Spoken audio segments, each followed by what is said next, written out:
ဖះစုံမကိုးဝယ်ကောင်းတယ်ဘသူပြောတယ်မေးအောင်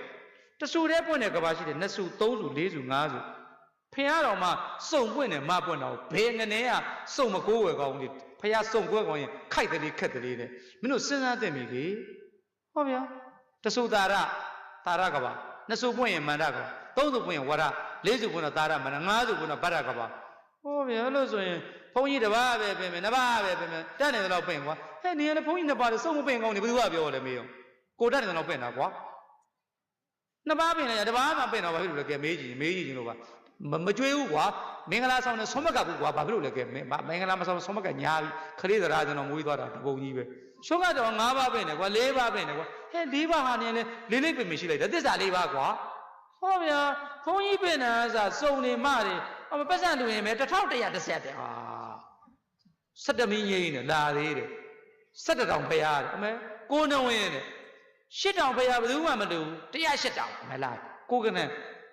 ဒီကမောင်ခင်ဗျားတို့ကလည်း8ကနန်းလည်းရတာမဲ့ခင်8ပါးလေပရိက္ခယာ8ပါးလေသာသနာ့အမွေ8ပါးလေ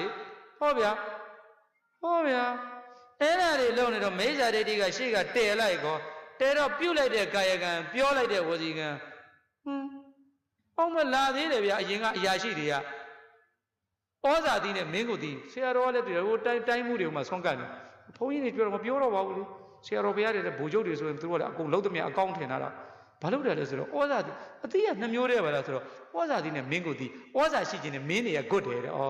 မင်းကိုတီမင်းကဂွတ်တယ်တပြည့်သီးမလို့နဲ့အချမ်းစီပြက်တယ်ပန်းစီပင်မန်းတယ်ဟာဗျာရိုးဆိုရင်ယိုသွားတယ်တဲ့အယူတွေဘရာကြောကြတော့တဲ့ဘေးရတယ်ဗရာမို့ဘရာမို့ဗရာ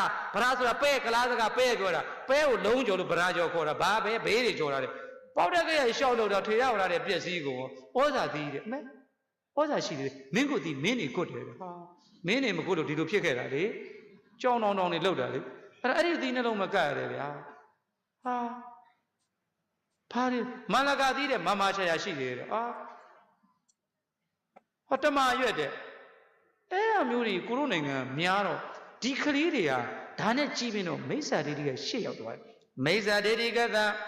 အမြင်မှားတာရှေ့ထားလိုက်ပြီးတာဖြစ်ခြင်းကြောင့်စေတနာကစိတ်စော်ပြီးကာယကံဖြင့်ပြုတ်တဲ့ကံနှုတ်ဖြင့်ပြောတဲ့ဝစီကံစိတ်နဲ့တွေ့တဲ့အဲ့ဒီမှာစေတနာလာပြီးစိတ်စော်ခြင်းပဏိတိစောက်တည်ခြင်းပြုပြီးခြင်းသင်္ခါရလာပြီးပြပေါင်းပြီးစေတနာကပြောလိုက်ပြီးကိုဘုံ3ပါးပင်လေပြင်စမချင်းဆို5ပါးပင်တယ်ကွာဘာဖြစ်လဲကွာ4ပါးပင်တယ်ကွာတပါးမှမပင်အားဘူးကွာ2ပါးတည်းပင်တယ်ကွာရွှေစံတဲ့တပါးတည်းပင်တယ်ကွာဘာဖြစ်လို့လဲကွာဘာမှမဖြစ်ဘူးကွာတရားဆိုတော့လေကွာအနည်းဆုံး3ပါးတော့ပင်ပေါ့ကွာ